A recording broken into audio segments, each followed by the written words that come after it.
Well, it's been a minute.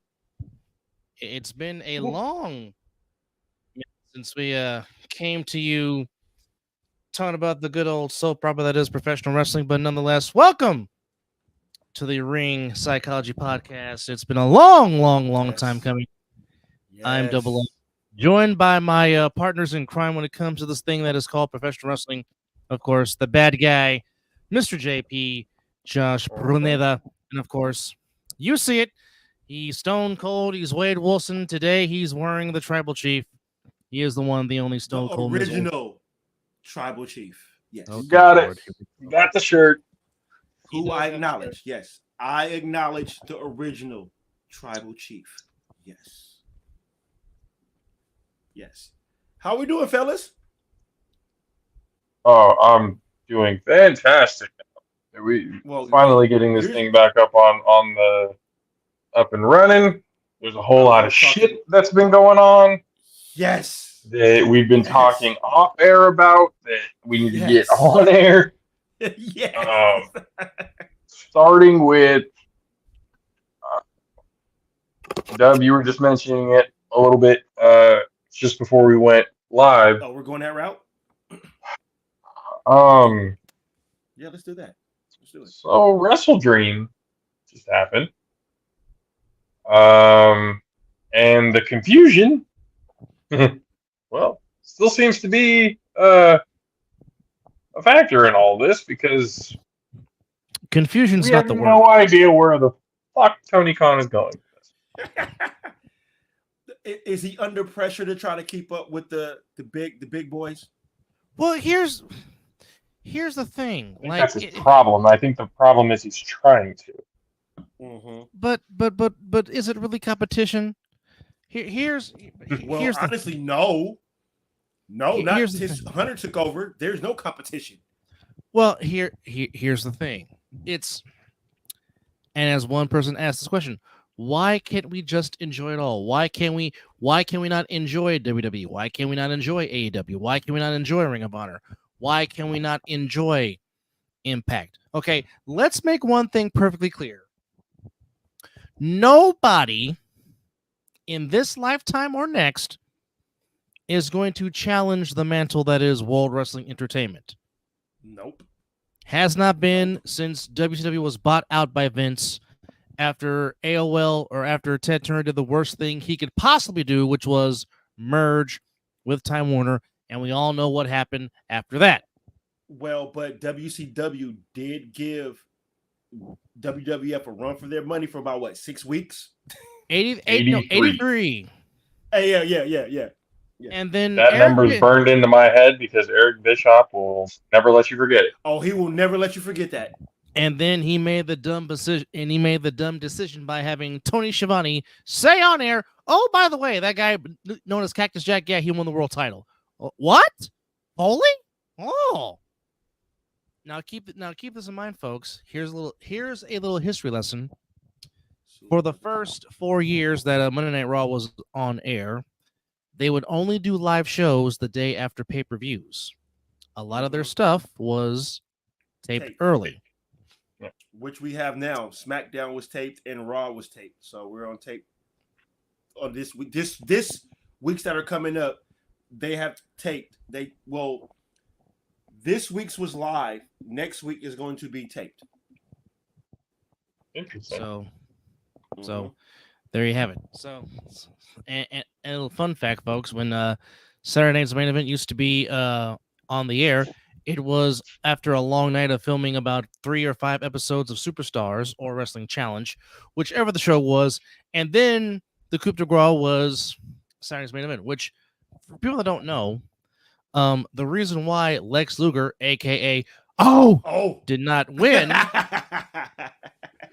the world title was during all those tapings of Superstars, Vince McMahon, and there's video of this, Vince McMahon actually had the belt on Luger, and Luger walked to the ring. Now, unfortunately, it didn't get the response, but then again, you had the crowd that had been there for damn near 6 hours filming all these tapings of Superstars.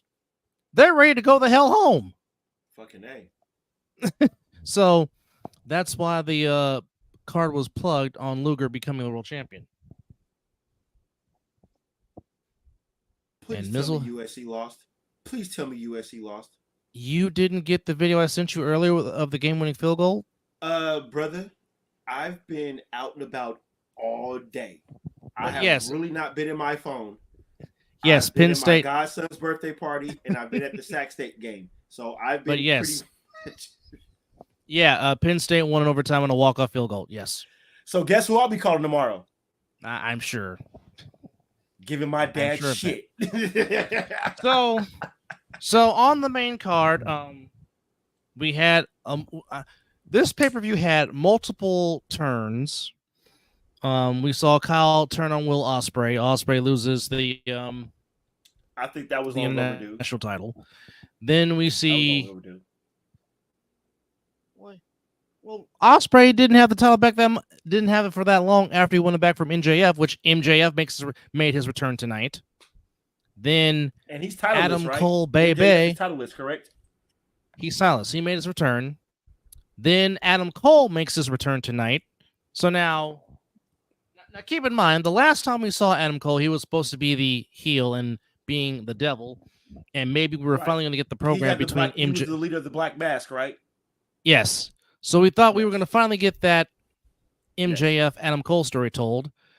Which Then would've been MJF beautiful. comes back.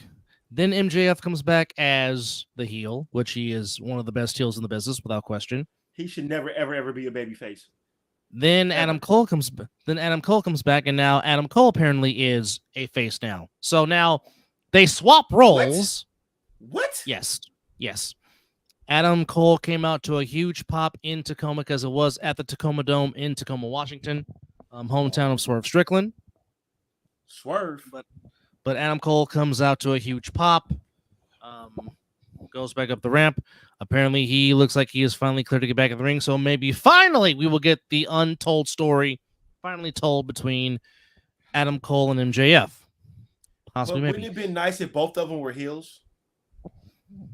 I mean, Well- I know you need a Let them be baby face tweeners. in this. You need the baby face in it for the story purposes, per se, I guess. But couldn't both of them be heels and wrote the story very well? Well, It I wouldn't think be the first. It wouldn't be the first time that they've ever done like a babyface versus babyface, or heel versus heel 100%. type of title match. So it's like I just it's think not that- out of the ordinary or out of the realm for that to happen.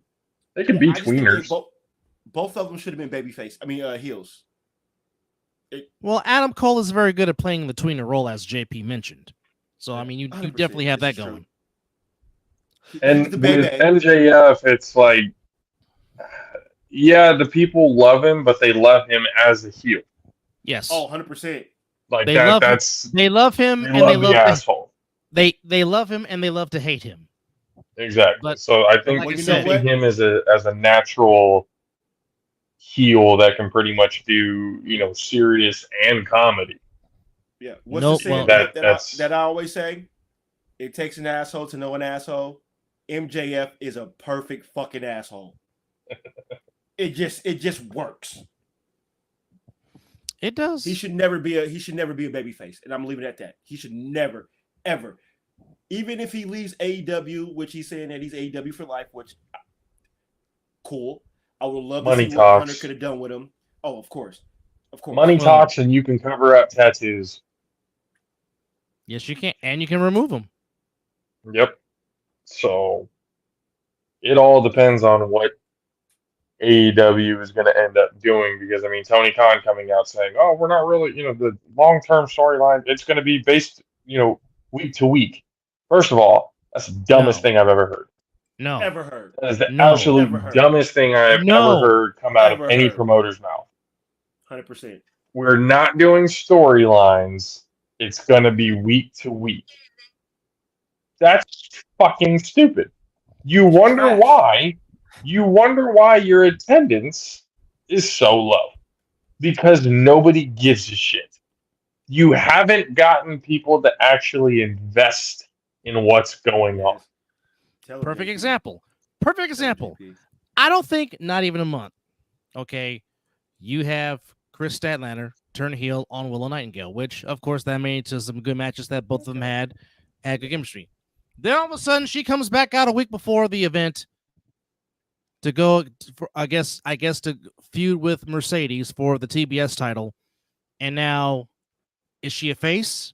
Is she a tweener? Again, like my headline says, what are we doing here?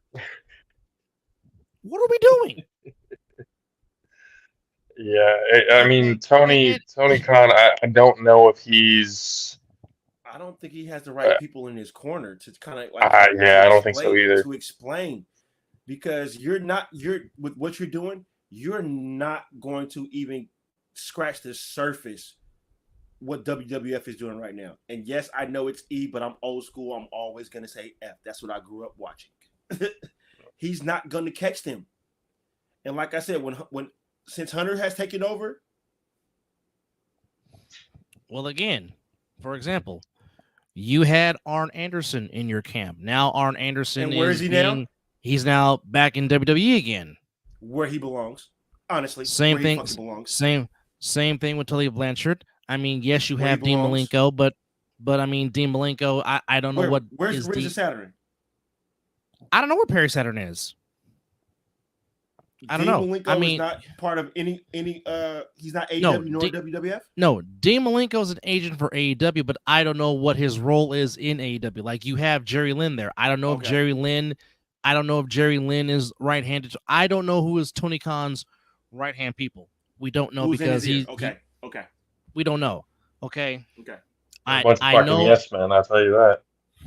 Which I know that he leans a lot on Tony Schiavone because Tony Schiavone did produce for a lot of years. I mean, him and JR produced for a lot of years when they were both in WCW, so he has that element. But I really don't know who is in Tony Khan's ear because obviously he has the final say. But it makes no sense. Okay. Said he got I'm looking at the card right now. Mm-hmm. There was 11 matches. First of all. Mm-hmm. Out of all 11 of these matches, I'm looking at them going, no shit who won.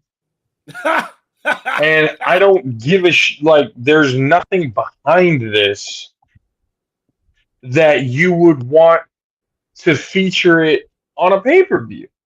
I'm looking at the Young Bucks versus Private Party. Who's really who's emotionally invested in the EVPs right now? Nobody. Not me. No one.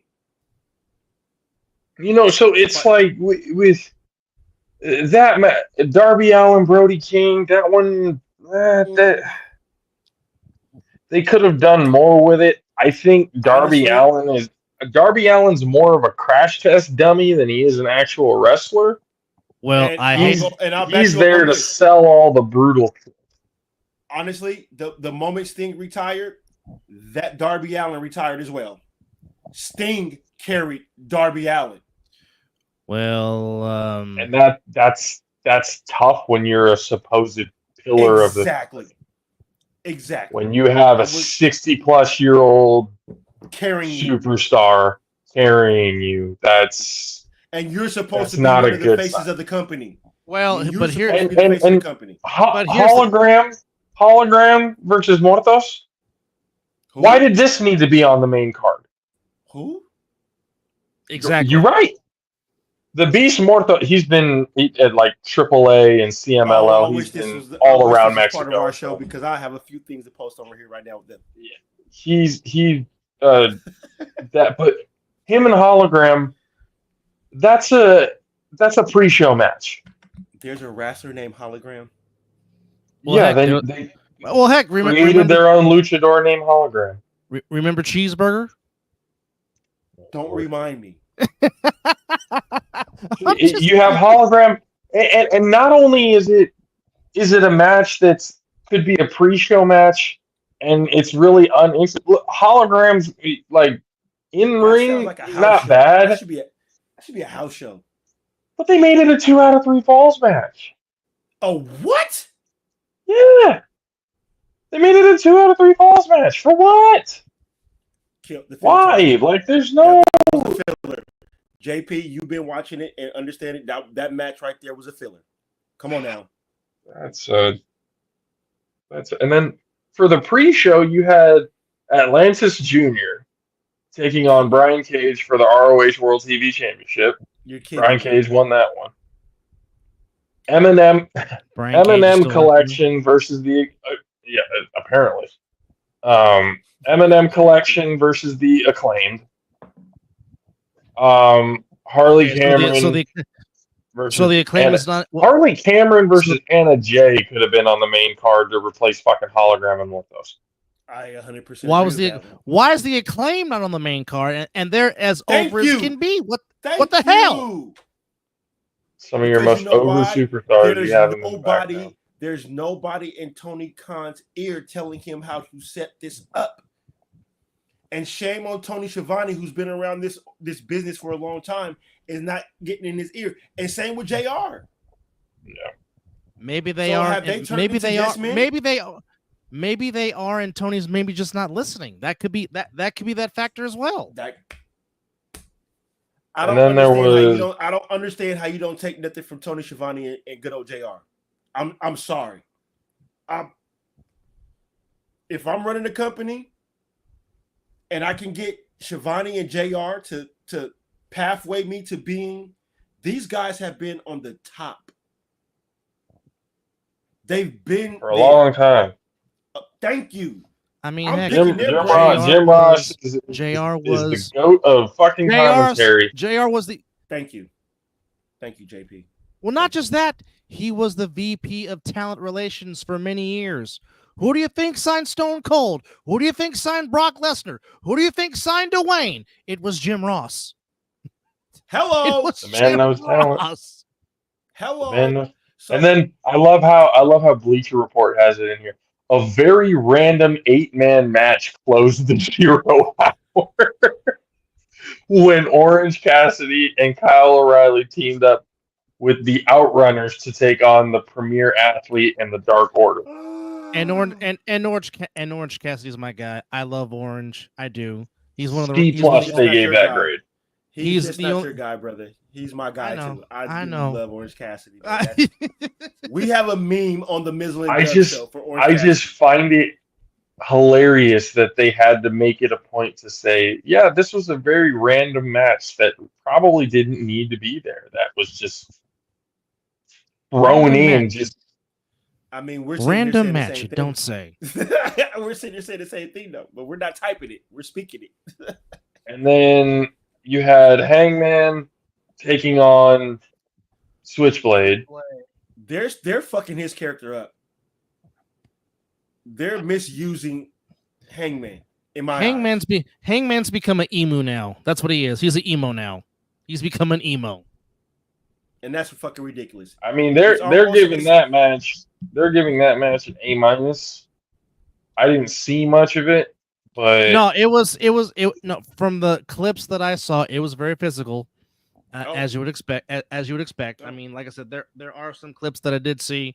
There was even one clip I posted because again, I'm not sold on 105 pound soakaway Jack Perry trying to play a badass. I'm not sold. Never been sold. You are still Jungle Boy to me. That's just what it is. Like Luchasaurus. So here's a question that I have for you guys. Do you think AEW is doing to Hangman what the Federation did with Dolph? Not using them right? Well, I mean, you see Dolph in Impact right now holding, titles and thriving. Yes. That's because Dolph Ziggler, I don't care what anybody says, to be honest with you. I'm going to fucking die on this hill. Dolph Ziggler is probably the best seller I've ever seen. 100%, JP. I've ever seen. Brother. Yes. There is nobody on Ziggler fan. There is nobody on this planet that sells better than Dolph Ziggler. Sell it. For a long time, for me, it was Ricky Steamboat because Steamboat was the same way. Well, come on, brother. Come on, brother. No. The people that are watching this, or if they're watching it, you said that name, they were like, we know. Well, we know who Steamboat is. Yeah. but Dolph, Hook him. just the way he sells it. I mean, Dolph. Okay, here's how great Dolph Ziggler is, folks. He even made Goldberg look presentable at SummerSlam, taking the spear. What does that tell you about Dolph Ziggler, folks? If you can make Goldberg look good, you're good. And not many, and, Damn and it, not, you're good. and there's Damn not it, you're many, good. and there's not many that made Goldberg look good, but Dolph Ziggler did. There's not a.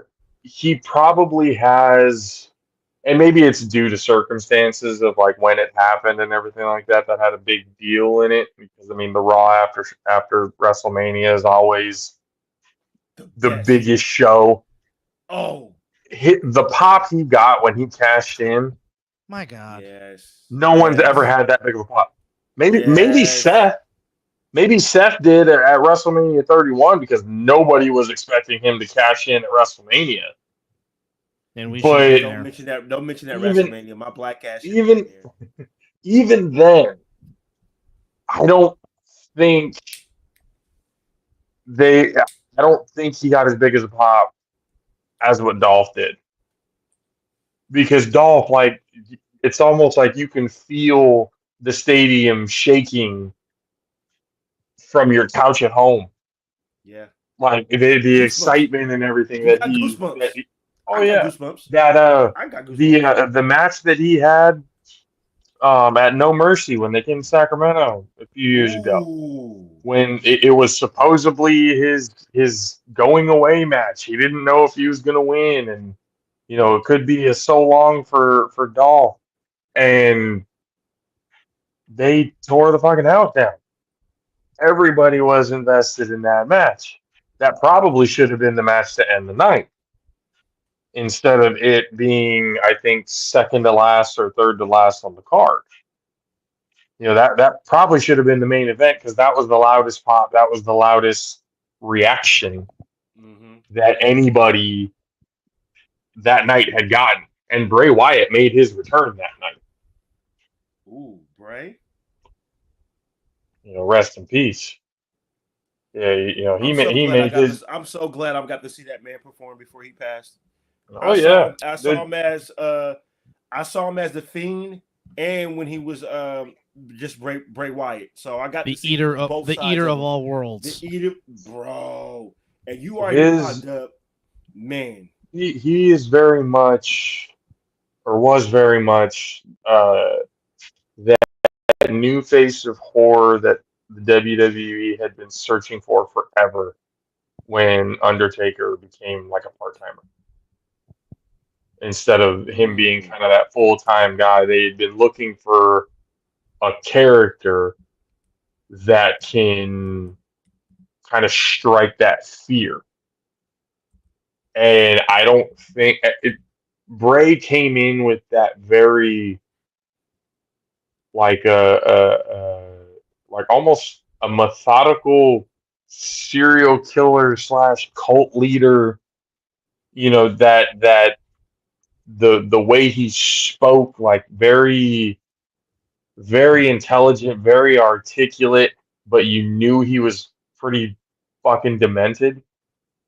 Like there was some shit about him that just made you uncomfortable. It's just the fun.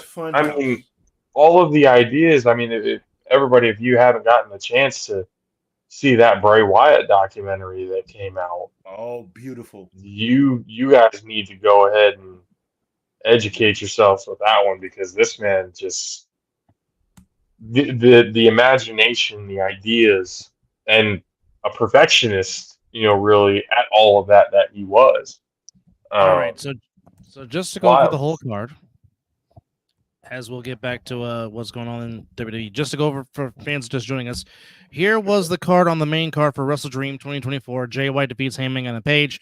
Mariah May retains the AEW Women's World Title against Willow Nightingale. Jack Perry defeats Shibata for the TNT Championship, but I will say this. Definitely don't Shibata, get that. No. Well, I'm just going to say this. Shibata, you want to talk about the spirit of Chief Wahoo McDaniel that came out tonight? Now, for those that don't know, when it comes to Knife Edge, or as I like to call it, the Ric Flair chop, Nobody did it more louder or hurt your chest like hell like the great late Chief Wahoo McDaniel, and Shibata went ham on Jack Perry with the knife edge chops. Let me tell you. Takashi defeats. They tried to use a great wrestler in Shibata. For if you guys haven't seen like Prime Shibata and New Japan Shibata, you guys don't know how good this man really is. Yeah. For him to essentially be fed to a Jack Perry that nobody in their right mind is convinced about, it diminishes the TNT title in a big way. Agreed. Because if you were going to put Jack Perry over, hard to do, and very hard to do. You think getting a victory over Shibata was gonna be, hey, you know what? We give him a win over Shibata, and people are gonna take him seriously. No, what people realized is that Jack Perry got carried by Shibata, and they still gave him the title. Like that's what I, at least from the highlights and everything that I was able to see from it, that's what I got from it. No, you ain't lying. Everybody's getting a reaction. Like, okay, I mean, sure, people can say, well, as long as he's getting a reaction, you know, any reaction is a good reaction. Nah, there's heat, and then there's X-Pac heat. Okay, there's different levels to the hatred. There's hating a character, and then there's hating the person.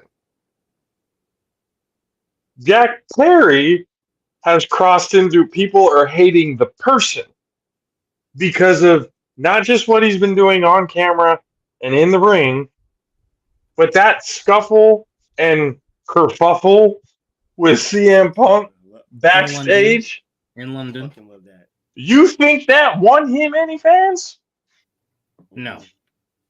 Fuck no. Well, what he needs to learn is look at what Dominic Mysterio is doing.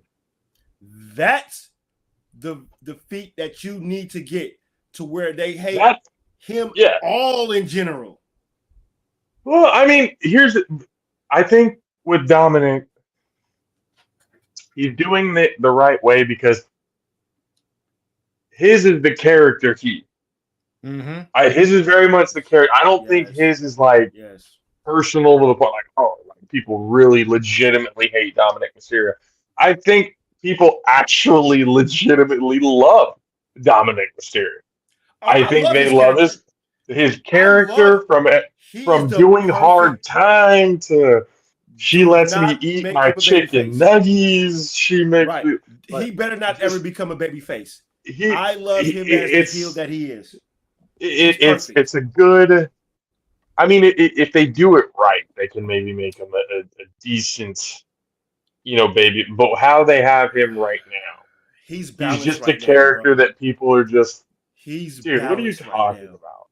It's a comedy heel that's needed. First of all, like there's different types of heels that you need to have in order for a show to be exactly. He fits that because nobody takes him seriously. He talks like he's the hardest man. Again, I did hard time. You were in there for a cup of coffee, bro. You were just in there to take a picture and left. Like it's like it changes the man. That whole vignette that he had, after that, like prison changes the man, and then his entrance at WrestleMania and the cop cars and the heat he gets when he's out there. When when the crowd is booing you every time you try to open your mouth to speak, have done. That's it. That's called heat. That's called heat. That's called heat the mecca. Yeah. He has reached the mecca of his role. Bro, he picks up a mic. Boo. Your job as a heel is But to it's get not. heat. But it's not like you guys have been watching this for as long as I have. You can tell just as much as I have. The boo between a fuck you and a boo that this is funny that we can't let you talk. The boos of we're just gonna keep fucking with you. Like We that. reached that That's with what. Yeah, there's that difference in, and I think that's why he's such a. Because I've seen some people like I don't get why people like Dominic Mysterio. Well, you don't get it probably because you're new to professional wrestling. 100%. If you don't understand what Dominic Mysterio is doing, you haven't been watching long enough to actually call yourself a legitimate pro wrestling fan. You are green, as they say. He's in the mecca. Very much What green. you said. He is right now is what wrestlers up I mean, of course, we know who his dad is, the legend. But for what he's doing now, oh my goodness. That's what a heel is supposed to get. He has reached that. He took there. everything. He took everything that Ray could possibly teach him, 100. as his dad, and he has soaked up like a sponge everything else from every. I mean, legitimately, he's been around this business since he was a kid. Yep, he was in the part womb. of a fucking ladder match for his custody. Yeah. You know? But again, You know? it's almost like you're seeing a glimpse of Eddie and Art Bar, Los Gringos You stole my Locos. thunder. You stole my thunder. Because I was just gonna say is you see again, Eddie Guerrero a lot in what but he's not doing. but not just Eddie, also Art Bar, his tag team partner in yes, Los Gringos Locos in AAA Mexico, which if you never saw Los Gringos Locos, it's one of the best tag teams you will ever want to see. Eddie and Art Bar. You want to talk about synergy and poetry of what they did in the ring. Now, if you thought the Young Bucks had it, the Hardy Boys had it, Hart Foundation, British Bulldogs, all of them, go look up some film on Los Gringos Locos, Art Bar, and Eddie Guerrero. I miss Eddie Guerrero. I'm telling you, bros. But you get back to Eddie. Oh God. I mean, man. Just imagine I can only doing right now. Oh, he would be one of the best producers of the show. Yes, he would warn the storylines and everything that he would be putting out there right now would be rivaling Paul Heyman. I guarantee it. I guarantee you that would happen. But going back to it's like when we're talking about heat and everything with Jack Perry, it's a complete fuck you. It's complete. We don't care about your character. We don't care about you. We don't care about anything that you have to say. Yeah, it's like what you have done has not been nearly impressive enough, and it's not convincing. Like these win, like when you're going up against big names like this, like Shibata, you're supposed to perform. You need to put on a show. There's no ifs, ands, maybe, we just had a bet. No. Where AEW is at right now, it is a fucking necessity.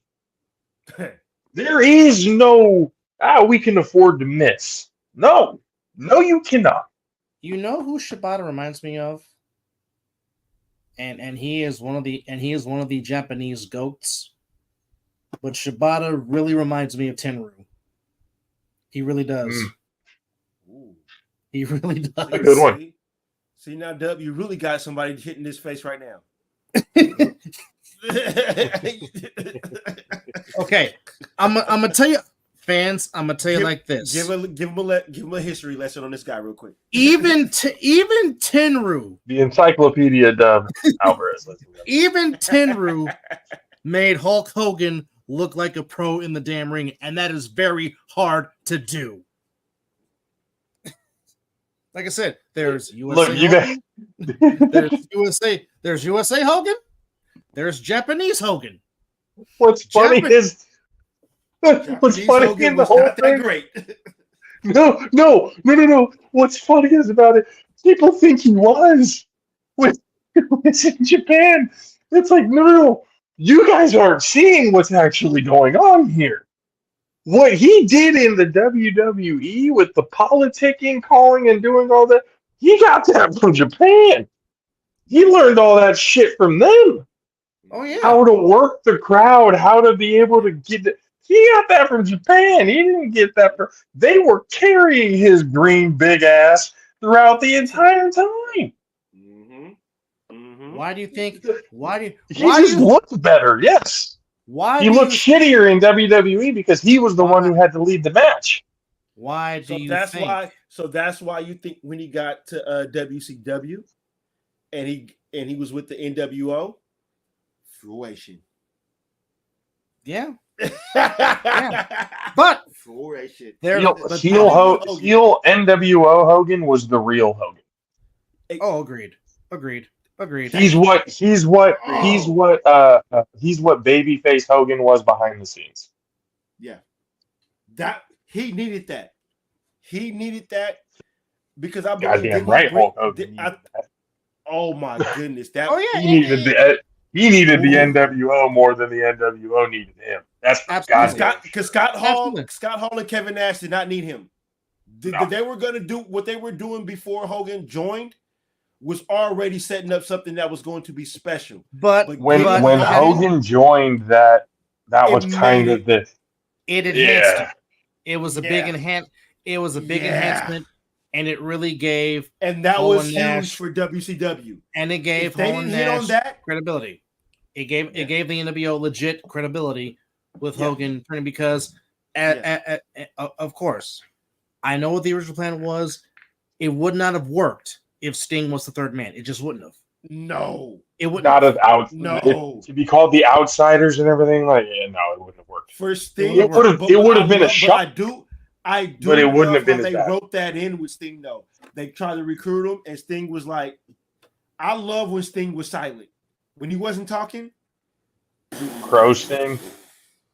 It's just the unfortunate thing was the build-up. But of course, here comes Hogan. I gotta play my creative control.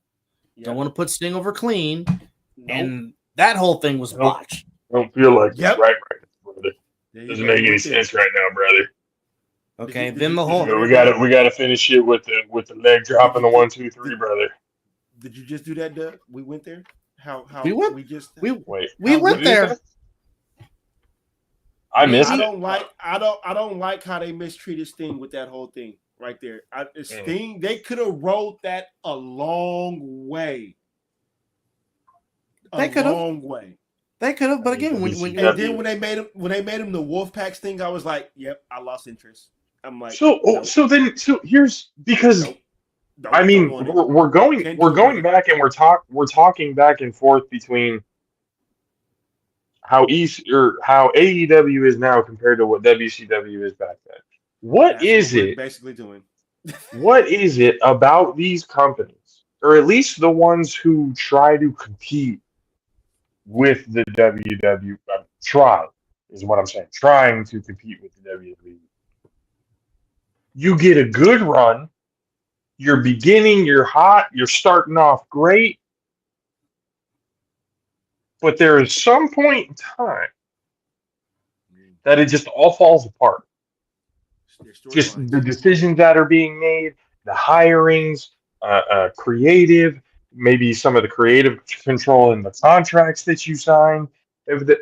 Whether it's one thing or another, there's always something that puts these companies in a hole. And I'm trying to find what the common denominator is in all of it. I just think their storylines doesn't. Some of it, it's got to be longevity, right? Some of it, but some of it also is interesting because, for example, I miss the hell out of Kenny Omega, and Kenny Omega is dealing with a real life situation, and Yes. and that Yes. that has set back a lot of stuff for AEW because He again, is good. Kenny I mean, Omega is good. Kenny is I one of your mean, when I- Kenny's one of your pillars. good. He's one Yeah, of your pillars. but here's the thing though. He may not be in ring, but he's somebody you can fucking talk to. He's somebody who has creative ideas. Yes. He's somebody who Tony Khan should be Lean on. literally in his back fucking pocket. Well, JP, we already just sit here and said he has Tony Schiavone and JR, and he's not even using them. So what makes you think he's gonna use Kenny Omega? Come on now. He should because he's an EVP along with Hangman, along with the Bucks. He but he also let somebody go that was huge to this company. No, and you see, he didn't leave him. Cody chose to leave. He chose because he saw where the company was going. Let's be real. Well, it's almost like Pete Carroll. It's almost like Pete Carroll leaving USC when he saw all those sanctions coming. I'm gonna. This is gonna sound maybe like a hot take to some people because it kind of sounds like a hot take to me. But the more and more I think about it, I think it was all a ruse. Cody knew what the fuck he was doing. When Cody came with Cody went up and said, "Okay, I'm leaving the WWE, but I told them I'm going to make a fucking name for myself to make you basically regret letting me go and not, pushing me to where I could be." So what does he do? He goes to the indie scene and he immediately joins up with, at the time, the hottest group in all of pro wrestling with the Bullet Club. And when he gets with the Bullet Club, he builds this relationship with the hottest indie stars on the planet. And they go and create Finn Balor. And they go and create an entire company. Yeah. Something to give wrestlers another outlet. Healthcare, all that other kind of stuff, But he did it with the mindset, and this is a very kind of heel mindset of thinking about it. He did it with the mindset of, I'm going to show WWE that not only am I a good wrestler, but I'm just as good a storyteller as my father was. Ooh. I can tell stories, baby, like the American Dream, Dusty Rhodes, live and in public, if you will, on the mothership of TBS. When Cody was on the indie scene, the storylines he was putting out with the Bullet Club were incredible. And then when he came back to the WWE, a 3-year long-term storyline going through 2 WrestleManias, back-to-back main event. Hard times. And dealing with heavy hitters. Within the company. You put hard times on Cody Rhodes, baby. I don't think Cody did it for the boys. I think he did it for him. Oh, well, come on. Because as soon as he left, what happened? He became a champion. He became a champion, and AEW became shit. Yep. As soon as Cody left, they became shit. You're right. It was terrible. And then because I stopped watching, they tried to they tried to bring in Okada, which anybody who knows history, Okada versus Omega, is box office. That's going to be the rivalry that was supposed to put AEW over the top. Mm-hmm.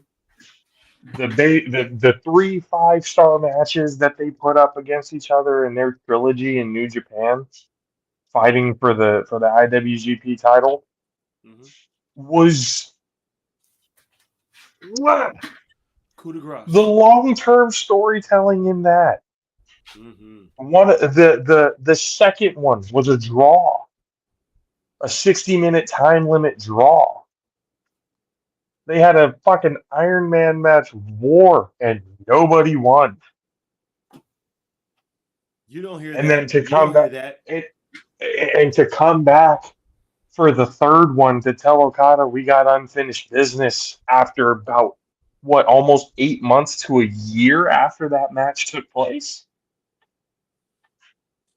So you've got all this history, and now, and I think AEW is not only being subpar in the ring, they're subpar behind the scenes.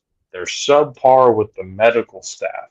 They're subpar with the trainers because way too many people are getting hurt. Kenny Omega didn't get hurt this fucking often in New Japan or All Japan because they have a medical staff that gives a fuck about their wrestling. Your medical staff is whoever they get out of their provider because of the health care that you give them. Mm-hmm. Mm-hmm. Oh, go see your doctor. What? What about the training staff? What about, hire your own. What?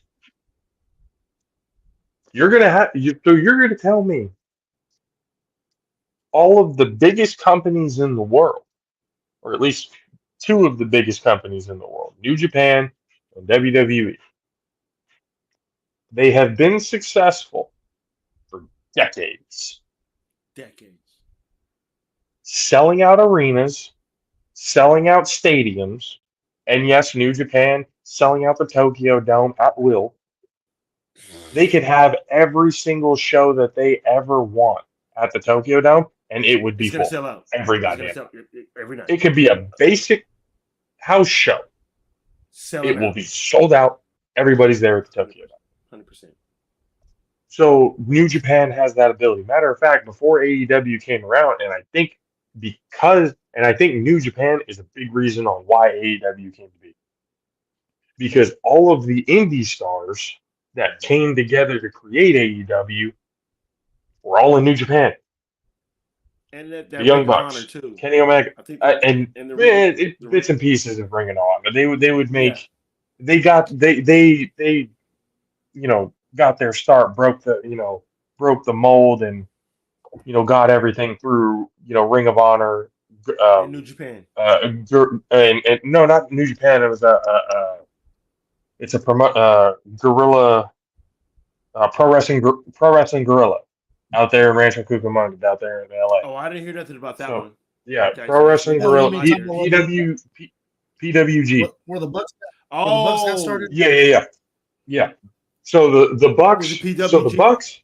The Bucks, Omega, AJ Styles, they were all in New Japan before AEW happened. Mm-hmm. Cody then makes his way to New Japan, gets into New Japan, and now the wheels are turning. The wheels are turning. At that point in time, I thought New Japan, because they were making moves and they were having matches in the States. I went to the G1 Climax at the Cow Palace. Oh shit! When they came down here, when Tama Tonga and Tonga Loa turned on Kenny Omega at the end of the show, and everything. Like my wife and everything. My buddy Nick, who's shout out to Nick, he's got a wedding this coming Friday that we're going to. The day before, we got the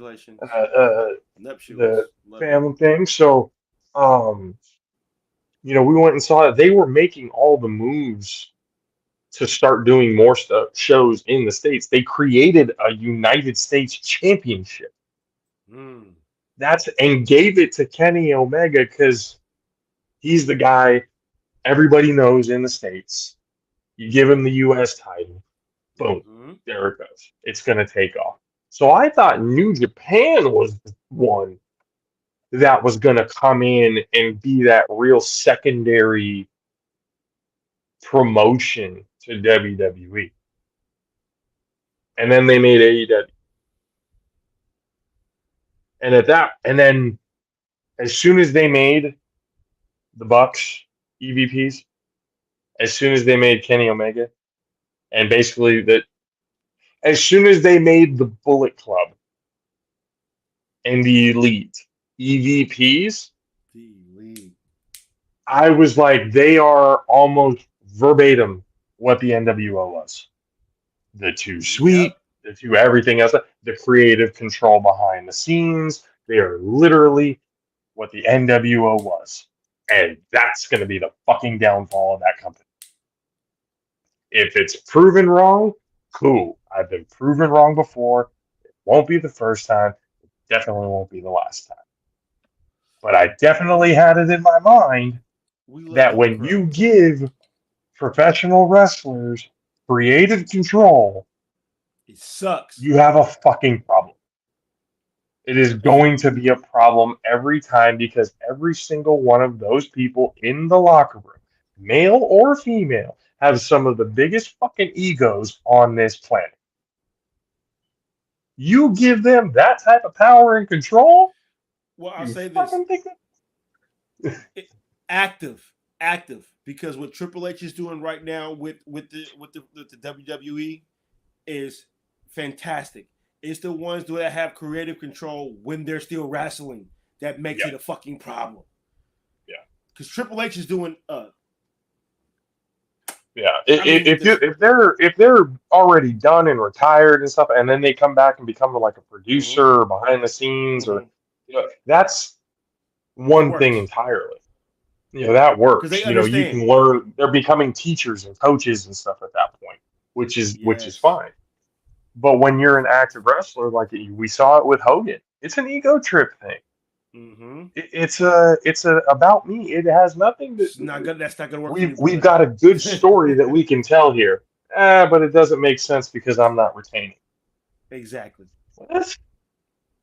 What do you mean? We can actually fucking hot potato this title throughout this goddamn rivalry if we do it correctly. That doesn't work for me. I think we're just going to have a squash match. Here's the question. Would you like the title to just be on one person? Or would you kind of see it like maneuver? Like I get Reigns and stuff like that because Roman Reigns had his reign was spectacular. The only way hot potatoing the title makes sense is if you have multiple people over with good storylines. With good storylines to go with it. They were able to kind of hot potato the WWE title when you had Kurt Angle, Triple H, The Rock, Stone Cold. Superstars. You had just superstars that were over, and you couldn't deny them. When you have that type of situation where you've got 4 pillars or 5 guys, and women for that matter too. When you have that core group, JP, good call. Yeah, because I mean, the women's evolution that came with the 4 horsewomen. That was, I love that. Let's not be let's be real. They're not the first to ever do it. There have definitely been more that have done. Mae Young. I don't know. Moolah's got some problems in her own right. But Wendy Richter, obviously Sherry, obviously Medusa. They were all held back because the WWE had an idea of how women should wrestle. Yeah. And you even hear Trish Stratus and shit when talking about it. Like, we wanted to go out there and wrestle like that. They wouldn't let us do it. It's just now recently that they're allowing the women to really get into their creative bag and put on a performance. I promise you this. I'm sorry, Dad. I want to just get the time. I promise you this. I've watched many PLEs, and I have texted my brother. The women is killing this whole pay-per-view. Some of their matches have been better than the men's matches. They have stole the show multiple times. Bianca Belair is a fucking star. Yeah. The Bayley versus tell him Sasha Banks match, NXT Brooklyn. That Yes. story, but the Yes. story though, even though Like, the wrestling was good, the story was very well the written. story that was being told in the ring, and then afterwards when they had the Yes. Iron Women match, and they both had their, Yes. and that's when basically Sasha Banks had her, her farewell before she went to the main Yeah. roster. Yeah. But with Becky kind of coming into her own, turning in from a Yes. fucking stereotypical leprechaun to the Irish lash Yes. kicker, like that, like Yes, the man. She's the the man now. man now, and You know, and without, and then Becky Lynch, was she with the almost her Stone Nose. Cold moment with the broken nose and Yes. all that wasn't scripted. No, it was not. That was a real That punch. she That was just a real- decided the punch and everything in the blood, but her reaction to turn around and with the fans, Performer, bro. she decided to do that on her own. Performer. And That's it turned the into moment. something. The beautiful mistake, the beautiful, what do they call it? The botch. Not even a botch. It's God damn it! Why am I the improv? Like a beautiful improv. Yeah. It's not scripted, Improvising. but They improvise. just improvising at the right moment to be able to have the mindset to do it at the right moment. But what they tell you, is key. if you've listened to any wrestler that's been in the business for a while, they will tell you some of the best moments that they have was it wasn't supposed to be that way. Right. Sometimes I think the some of crowd the sometimes the crowd makes the moment too, but sometimes a mistake or something that wasn't written in the script becomes a beautiful moment. Well, again, I mean, we can easily go back to WrestleMania 18, Hogan Rock. In a sense, because The Rock was supposed to win. The Rock was supposed to win, but the crowd. No, I mean he still went over, but yeah, that's right. The Rock still won. Yes, right. That's right. But in a sense, it led to the double turn, which I mean happened down the road, but Hogan's getting over in. The Rock won in 18? He did, yes.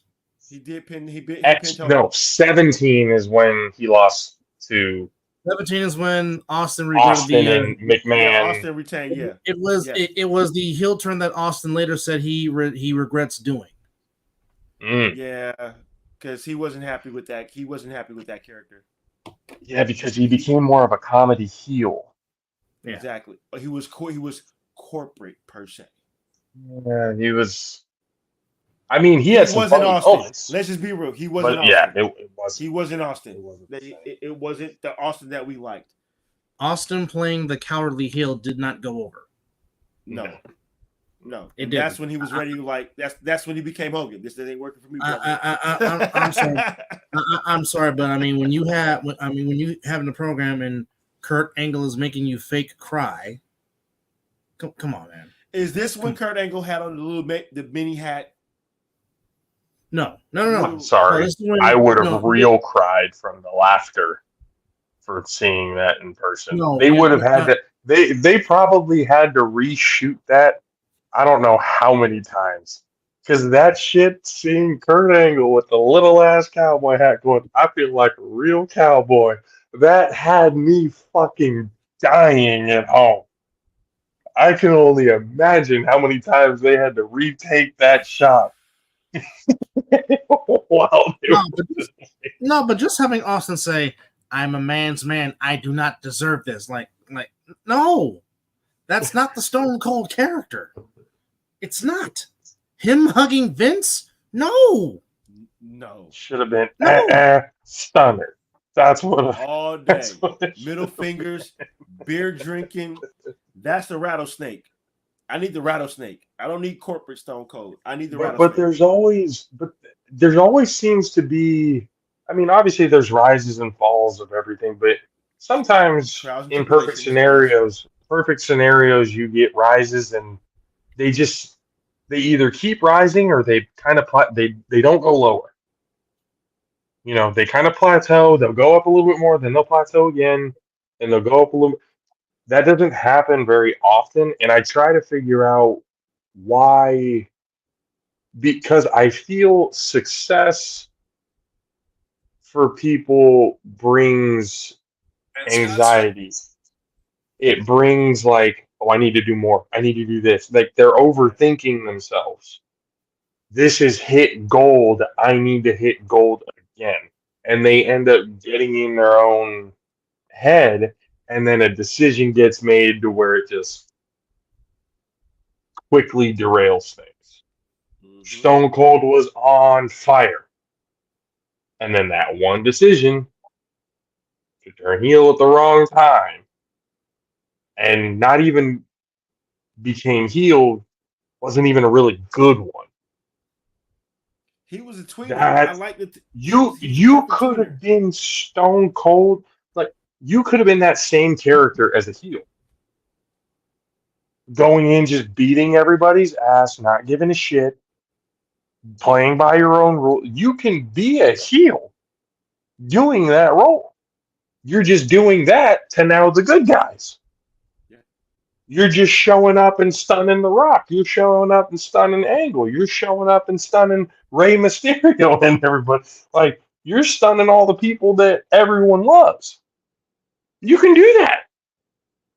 But to kind of go where they ended up going with it, it's like, instead of enjoying the ride while it's there, and understanding that this may be a once-in-a-lifetime opportunity because this shit doesn't happen very often.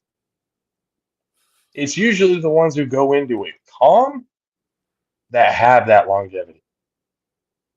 The ones that have Chris Jericho for a long time, up until recently, to be completely honest, was very good and consistent being able to get his character over. I like you Chris Jericho. are definitely high. Yeah, he's whoever is in the comments right now is high as fuck. And that's fucking. I just realized you were talking about I'm high too, but damn, that's real high. I thought this was about psychology, and I was waiting for the psychology talk to start. Let's explore this. Well, it is psychology. We're talking about psychology in the wrestling. It is psychology. Yeah, ring psychology. That's why it's called. Exactly. We're talking about why things happen the way it does. Absolutely. Love you. Appreciate it. I appreciate it.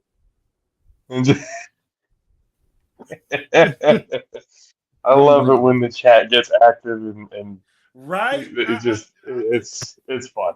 It's fun. All right. So here's the rest of the card that took place at the Tacoma Dome. We just talked about. I mentioned that Tashina beat Ospreay for the title. Hologram, as JP mentioned, beat Mortos in 2 Falls. Of course, Darby Allin beats Brody King. Young Bucks defeat Private Party. Yay. Why? I don't know. Mark Briscoe retains the Ring of Honor World Championship by beating Chris Jericho. And, of course, in the main event, Jon Moxley becomes 4-time AEW World Heavyweight Champion and thus ending the full-time career of Bryan Danielson. Bryan Danielson will now become a part-timer in professional wrestling, and that was the card. So that it wasn't even a career match. It was you're going to be a part-timer now? Yes. What the fuck's the point? What was the point? You see my headline. What are we doing here? Straight up. You can say that. There's no point to that. There's no point to bill it as a career match if it's not a career match. Thank you. He's coming back, just not at full-time status. Don't bill it as if I lose, my career is over. Your career as we know it is over.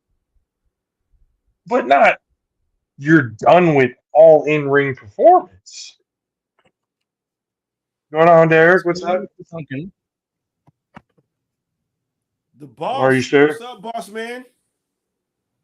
Need to get you back on the Jopos with your underrated and overrated, by the way.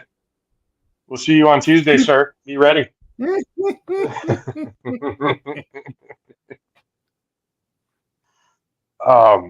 But yeah, just I don't and then you have Moxley in the ring kind of getting emotional with it, as if like You know, it's he ain't going anywhere. Night Owl ish. He's still gonna be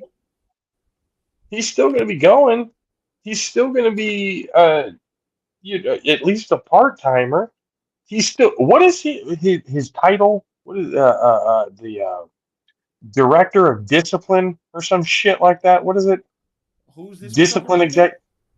Brian Danielson. He's the one who runs the people's like if any wrestler gets in trouble, he handles the fines and suspensions. Oh, okay. Oh, He's that guy. Didn't know he was You know, part of the committee. So was that Yeah. who was that for the WWE? Was that was it at the time? Was it Laurinaitis at the time? People power. Yeah, he's gonna be People power. he's gonna be saying a whole lot of people power in prison. That motherfucker. Can't wait for that shit to happen. He's gonna be yelling a whole lot of people power. He might That voice also- is about to get a little bit more raspier, you son of a bitch. he might be he might join Diddy. Oh shit! Not But Mr. Lube. But yes, as I'm looking at this article, it says that enough oil to run possible- Pakistan. it is always possible that the American Dragon wrestles more matches before he completely retires, but this was the end of his time as a full-time wrestler. This is likely the last time he will likely hold any championship or main event in a professional wrestling company. It is the end of an era for a talent that will soon not be replaced. Of course, this is coming from Bleacher Report, which also airs AEW pay-per-views. But here's the thing, though. They just signed a new deal with Turner, so we know they're going to be on Turner for a long time. And somewhere down the road, they will be soon announcing that you can also watch AEW pay-per-views on Max at a discount price, for whatever that means. So you will see Dynamite. what, they go Elite- from So here's $60 here's a to question I have- $50. So wait, here's a question I have for you. So is it almost like how we have Prime Video, but when they put a boxing pay-per-view per se on, we have to pay for it? Is that what they're doing with AEW and HBO Max? Nothing. Well, no announcement has been officially made about Max. That's going to be sometime down the road, but which now you can watch. Well, I don't know the exact date. I know it's probably going to start somewhere in 2025, but you can watch Dynamite and all the shows on Max along with TNT and TBS, and They need to eventually do PLE / pay-per-views will eventually be on Max as well for AEW. Yeah, they need to go that route, kind of what the WWE is doing, signing a deal with the streaming service to where you have your whole library, and then you can have your pay-per-view or PLEs on it because they're not pay-per-views anymore. So They didn't need to do the move that they did per se. I mean, I know it enhanced. They need more money off of it. more. AEW needed HBO Max more than WWE needed Netflix. no, that I completely understand. But what I'm saying is the move to go to a streaming service, whether it was It's HBO or very whether smart. whoever it was, it's a smart It's because smart. you're gonna make more. You're gonna make more money off of it because they make money off the streams. How many people view it? How many people watch? For pay-per-view, Not I just got that. every streaming People- service. people aren't going to pay. Not- People not don't just- pay $50-$60 for pay-per-views anymore. That's what Not people do. just that. I think boxing, everyone else, they need to make that move too, because everybody's illegally streaming everything now. All of your Yeah. pay-per-view match, all of your boxing, your MMA, your AEW, anybody who's worth the shit that's having a big event on a pay-per-view, Those they're not subscriptions, making any money off. subscriptions, folks. Subscriptions. Boom. That's the play. That's where it's You at. have your- Subscriptions. You have your live show, like your weekly show on a network, Mm-hmm. so where you can get your Nielsen ratings and all that other shit. Mhm. But then your library and your PLEs are on that streaming service. Oh yes. Peacock, it's gonna be Netflix now. If AEW is gonna go to That's where HBO they're Max, gonna go. if AEW is gonna go to HBO Max, there's no fucking reason why they need to be adding another price. Or not only are we subscribed to HBO Max, now we have to pay $40, $50 extra to watch Oh. your matches that you haven't even built up at all? Oh Oh, no. Netflix is about to raise their prices here in a little bit because They're Well, already Netflix- charging 22. Fuck. Netflix already has the coming soon banner on Netflix talking about Monday Night Raw. It's already there on Netflix. Netflix is about to be $30 to $40 a month Oh yeah. after what's going to go on, because they're Oh, going to yeah. want to make their money for the PLEs. And you know what? And guess what? Guess what this person is going to do? No, the Split PLEs are that staying on 40 Peacock. bucks. Not The PLEs are staring on see, Peacock. You didn't. So they're running Raw on let me- Netflix. Wait. Let me finish, AP, because I would dub just. Peacock has it for the rest of this year. Once the year is over, it can move to Netflix if it wants to. Oh, okay. Peacock does not have WWE rights for that long. Wow. So with them now going to Netflix, that whole library can now go to Netflix, all one entity. Pretty soon SmackDown and NXT are going to join it too. Well, right now NXT just signed a deal with CW, so that's going to be there for a while. I don't know what's going to happen since SmackDown went to USA, but that can be canceled at any moment because Raw's leaving USA. So okay, hold on. So PLEs are currently available on Peacock, but could move to Netflix when Peacock's contract ends in early 2026. okay, so I was a year off, but it's going to end. Yes. Yeah, they'll make The the reason full why- time move after The that. only reason why I really got Peacock in the beginning because it was cheaper to watch the PLEs. But then Peacock got bigger because they got now shows that I watch also besides WWE on Peacock. Say But about that. now, if the new Bel Air series and What That too. the WWE is doing, being on they're essentially at this point going to be on multiple streaming services. Now get this, folks. I don't think first of all, Netflix, fuck y'all for upping your prices. Second of all, the amount of money that give me the balloons for it. The amount of The amount of money that they are making off views alone, Straight up. there's no fucking need for them to up the price. Do you know how much they pay to get Monday Night Raw? Billions. More than I could probably think of. Billions. It is exclusive rights for Monday Night Raw on Netflix for the next 10 years when it starts on January the 6th, 2025. 10 years. It was a $5 billion deal. Billions. Netflix. And we got people who are homeless out in the streets. Netflix was not fucking around. They saw where wrestling was going, and they were like, we need our hands in this. We're going to get it, and we're going to win. And matter of fact, they now have live comedy.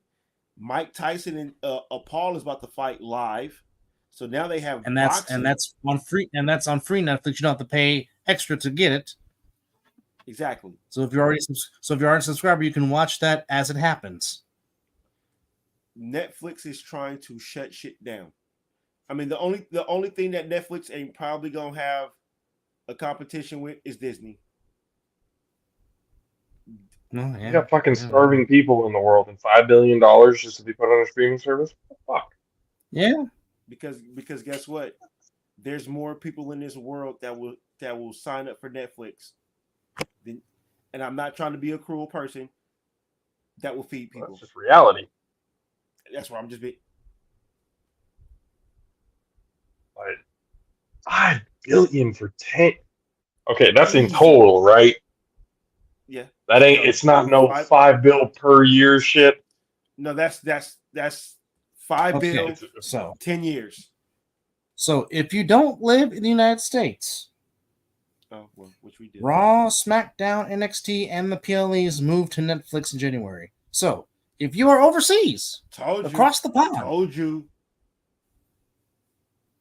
All your Uh-oh. stuff, World Wrestling Entertainment wise, will be on Netflix So that means outside the United States of they're America. discontinuing USA. They're discontinuing CW. Regular television might be dead. It's been dead. No, but like officially, we can take it out back in Old Yeller. That motherfucker. Like we can really officially say Who are like you know we Who are we all yellering? TV like Houston TV, regular basically, cable programming. cable TV programming. Yeah, it's going to be all Wi-Fi. Basically, they're Everything's on stream. exactly. I cut my cable. On Hulu, on Prime, on Tubi, on I Peacock. got all. The only reason why I'm naming them off is because I'm fucking looking at them right now. That's what I'm saying. Look, the Netflix, Disney, Hulu. Well, Hulu comes with Disney because it's the package. That's ESPN, ESPN Hulu, Plus, Disney. So I got Prime. I got HBO Max. I definitely got Netflix. Yep.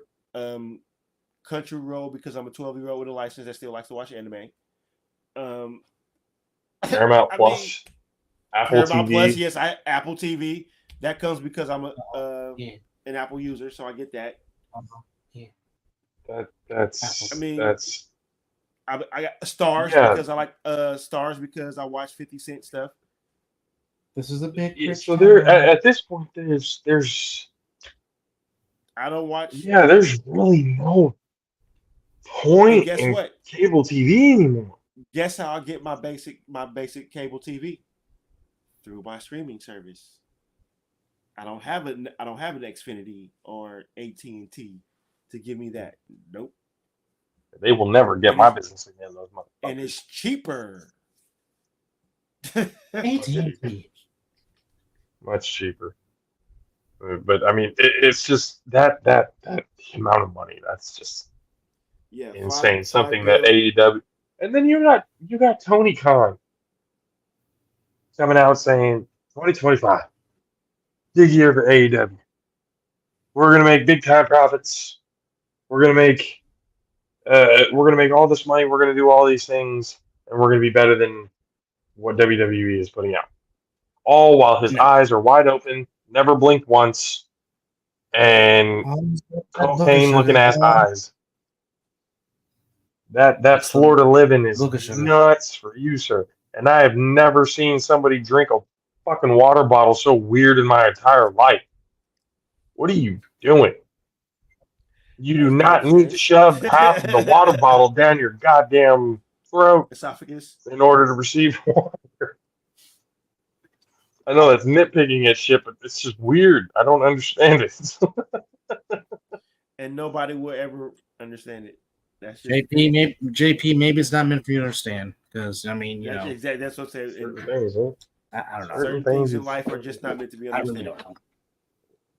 Some things in life we just don't need to fucking witness people doing.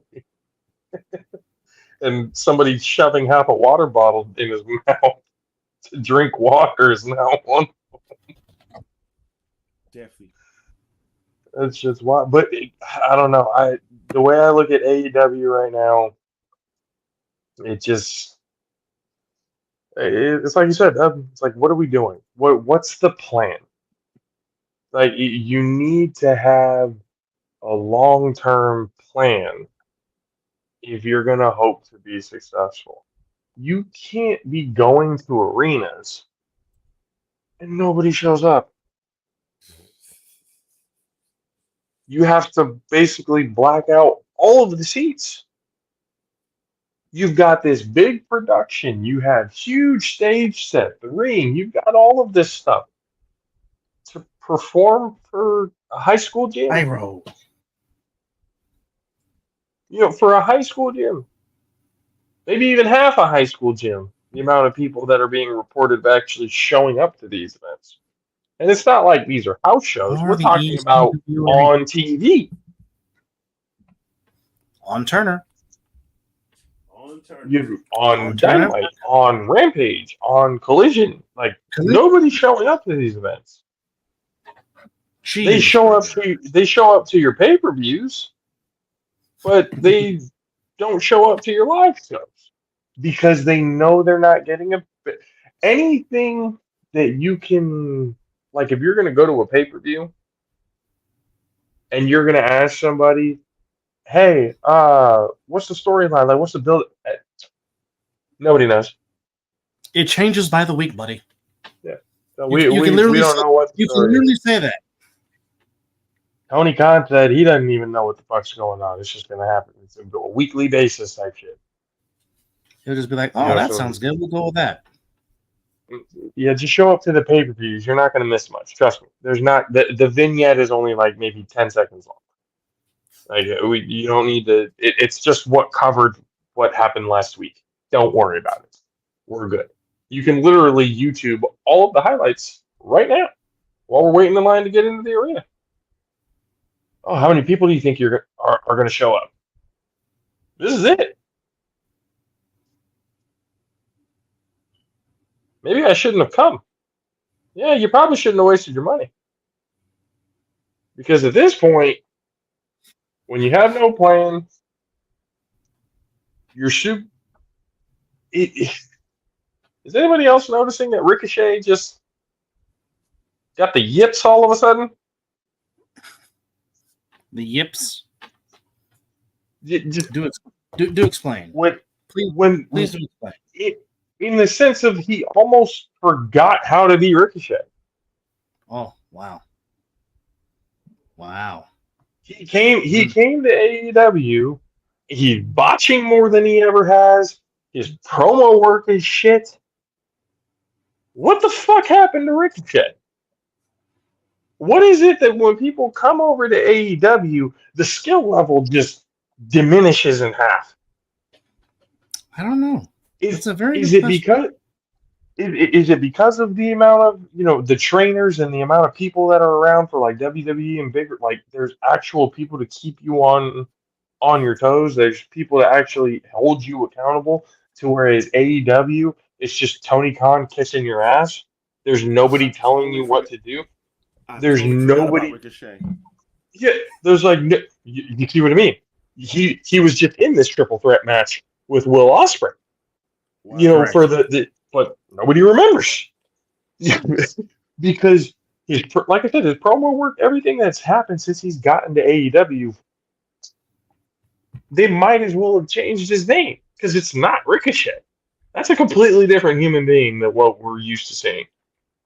Yep. The high flying, good, at least, at worst, decent promo work. Samantha, come save him. No, she needs to stay in WWE.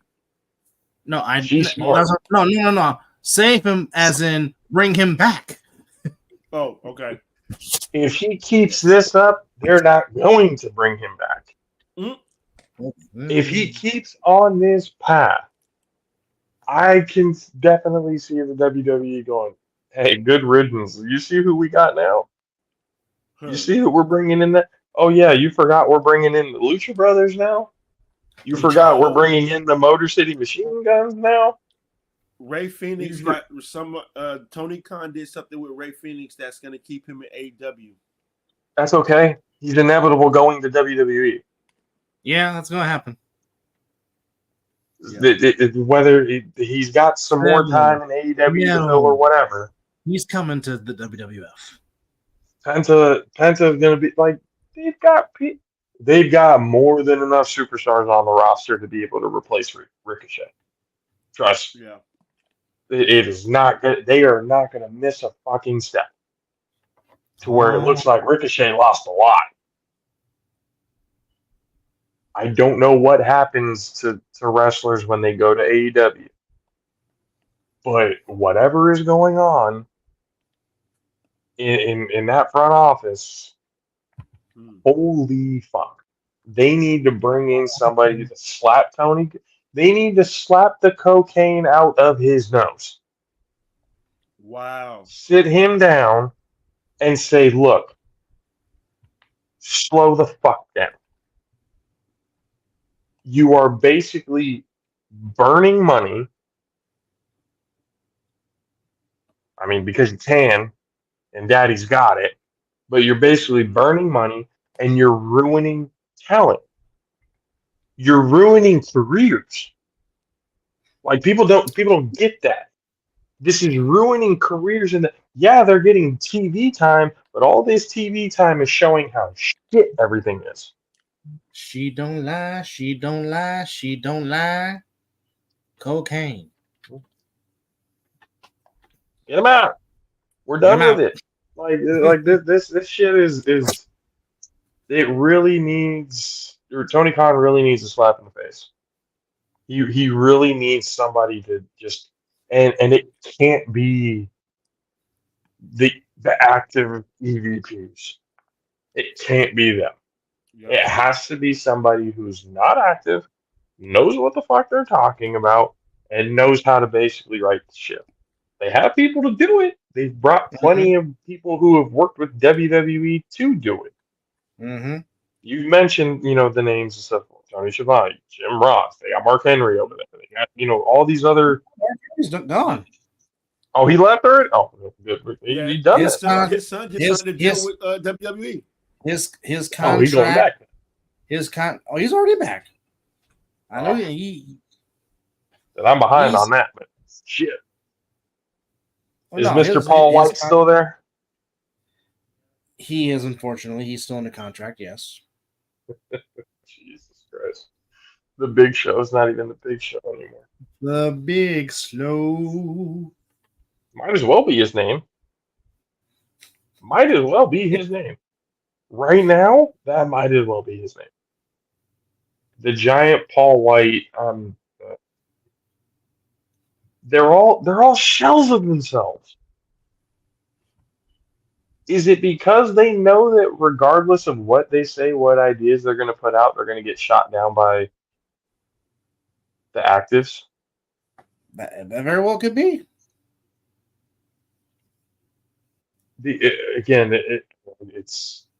It's career killer shit, because the big time is not going to want you on this pace. There's only maybe one, maybe two people that the WWE would more than willingly, with open arms, take right now. And that would be MJF, Mm-hmm. Kenny Omega. Yep. Mm-hmm. Anybody else Mr. outside of those two? Anybody else outside of those two? Doesn't matter. Don't care. Oh my There's God! not enough. I can just see it right now. I can see a Kenny Omega Seth Rollins story right now. Ooh.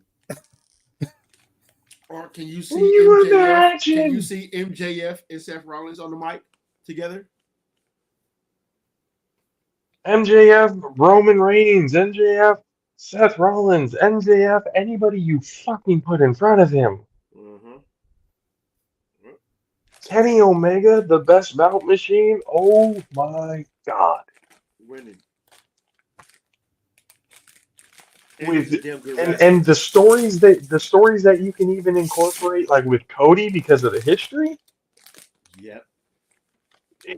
No, I mean, but I mean, just picture this: if Kenny did come, and then you retell the story with the WWF twist with Tangaloa and Kenny Omega, Ooh. And we go Bullet Club, bring Bullet Club and into. you go Bullet Club, and you go Bullet Club reincarnated, or heck, you can have the two Canadians go at it. You can give me a Kevin Owens and a Kenny Omega story. Bullet Club versus Bloodline. Oh, baby. Oh, Give it to me. don't tease me. Come on, Don't. Oh, could you imagine that in the War Games? Right? But not just that. War Games with blading, since they allow blading back in WWE. Because I'm sorry. So wait, if they were bleeding before, that was all natural? It's pretty fucked. Well, they said CM Punk CM Punk cut himself. Drew McIntyre was natural. Drew McIntyre got a fucking toolbox smashed over his goddamn head. I saw the staples. I'm like, oh, that's deep. That was a deep gash. Yeah, Drew He had a was real not gimmick toolbox smashed at the top of his fucking head, and he immediately started pouring. You can tell what's a blade job and what's not a blade job. Oh, 100%. That definitely was not a fucking blade job. That was let's do it the hard way. Yeah. And I'm surprised they even did that because they barely even, allowed chair shots to the fucking head. You put a non-gimmick toolbox with tools in them? That's some New Jack type stuff. You could have killed the man. That's some New Jack stuff. I expect that from New Jack. Like, so that's and if I'm not mistaken, the producer of the match, or of that match in particular, the CM Punk Drew McIntyre match, was wrestler formerly known as Abyss. Yes. Yeah. From TNA. Yes. Yeah, he is. He has been an incredible fucking producer for the WWE. You know why? You know why? Because he was producing TNA when they were at the fucking top. Samoa Joe, AJ Styles, Christopher Daniels, the Main Event Mafia, like Motor City Machine Guns, the Bucks when they were there before they became the Bucks. Beer Money Incorporated. Sorry, for your damn luck. Just good stuff. Let me some James Storm. So you mean So you mean to tell me that Abyss was behind the scene for the greatest non-WWF promo of all time? And Mizzle, you know what I'm talking about. I'm talking about the impromptu, no script woo off between Jay Lethal and Ric Flair. Abyss had a hand in that. Oh, he did. Wow. He may look like a big dumb brute with a mask on, but that's a very fucking intelligent human being right there. Mm-hmm. Well, I mean, he knows how to get a crowd into it. It's the same thing with Kane. Glenn Jacobs is a very smart individual. Yes, he is. Big as shit, but yeah, smart. Hence he in politics right now. Oh yeah, he's big. Okay, so he's not completely smart, but I mean he's there. He's intelligent, but there's a curve to it. Well, as there is with everything. But thank you guys for hanging out with us on this late night. Talk about bad Hell yeah. No, I'm just reminding the folks that we appreciate them watching us, but we can talk about what happened to Bad Blood with the final boss making his return in Atlanta, and basically about to say that the Bloodline Civil War has really come into full blown, as now we are prepping for War Games Survivor Series in What does November. this mean? What does this mean? That means the three that are in the ring, you're next. It could be mean a triple threat for WrestleMania. Well, there's been reports. He counted 1, 2, 3 and said dead. Well, there's been some reports that perhaps Dwayne might not be at WrestleMania 41 due to scheduling conflicts. That's all part of. That's all. They say that's part of it. Remember that conversation? That's bullshit. Remember that conversation that we had, to where they're trying to bring back kayfabe in a more reality social media. Yeah. That's what's happening. That's exactly what's happening. They just gave you that right there. Yeah. Because then why would you bring him out on Bad Blood if he was? So yeah, that's. You're just gonna promote. You're just gonna promote The Rock for Survivor Series, and that's it. Yeah.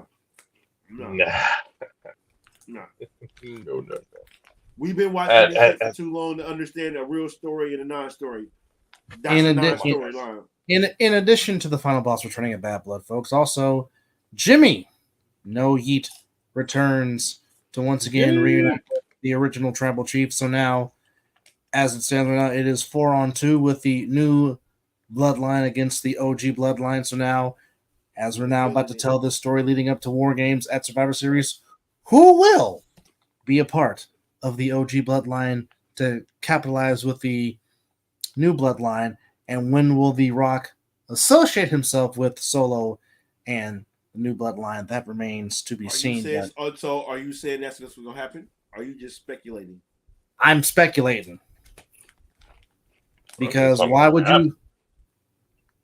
Because why would you do this and not associate yourself with Solo and the new bloodline? Which can I don't think he's going to associate himself with Solo, though. I think he's the leader.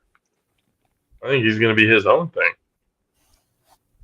He might bring in two more family members from the outside. That would be perfect too. Or Jacob Fatu can turn on Solo. True. And go with The Rock. They're planting those seeds already. Or do we get Cody versus Dwayne at Survivor Series for the title? Or do we save that for Royal Rumble? Yeah, that's got to be closer to Mania. Yeah, it has to be the new year. If The Rock fights Cody, it has to be the new year, closer to Mania. I agree with you. Yeah, the Rumble. If it's not WrestleMania, then yeah, the Rumble is where. Which means Roman Reigns is going to win the Royal Rumble. Interesting. That actually makes sense. He's going to win the Royal Rumble. So then we're going to have a potential triple threat. Yeah, exactly. At WrestleMania. Exactly. The Rock, Cody, and Roman. Roman Reigns. But does Cody? But here's where I draw the line. Run into a little, not so much to draw a line, but run into a bit of a problem.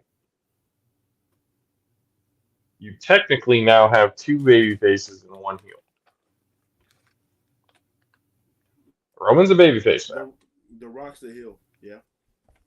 Cody's a babyface. Mm-hmm.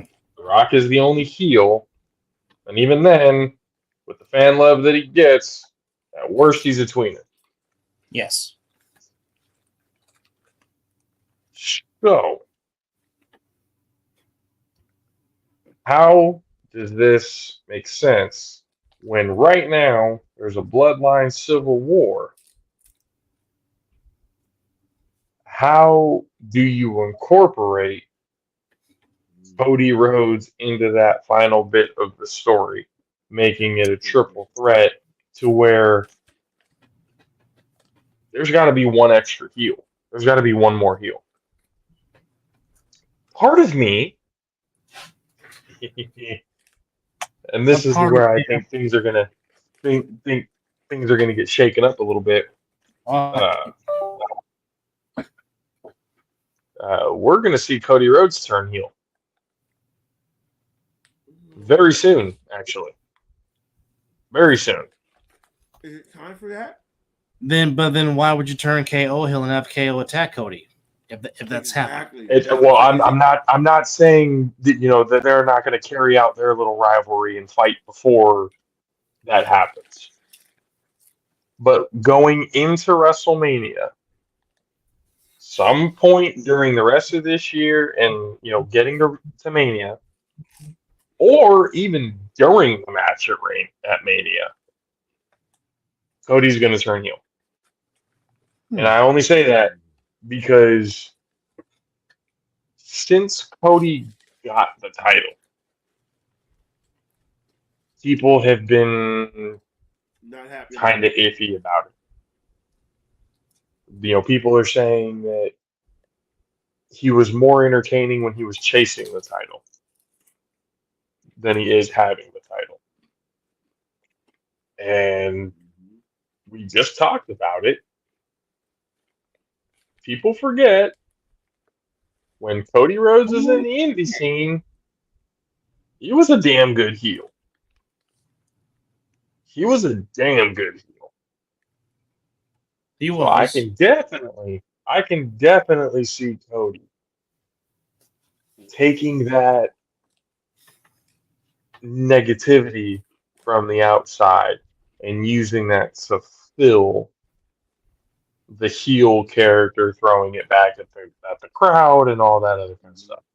Because it makes no sense for them to make Roman they just made Roman a babyface. Yeah. They're not going to turn him heel again in 4 or 5 months. They're not going to do that. that. We'll follow that. And even then, they're probably not going to do that. Even then, they still might keep him a babyface for a little bit to see how far they can ride. Because everybody at this point is acknowledging Roman Reigns. Yeah. So everybody is putting the "we want Roman" chance. So they're going to ride that out. And it doesn't make sense, to me at least, for Roman and Cody to be babyfaces, essentially taking on Roman's family member. Yeah. As a heel. Yeah. It just doesn't. There's something about that just doesn't make sense. If it's going to be a triple threat, fine, let it be a triple threat. But there's going to be 2 heels in this triple threat. Yeah. There's going to be 2 heels and a babyface. And one of those babyface and the babyface is Roman. So who else do you have?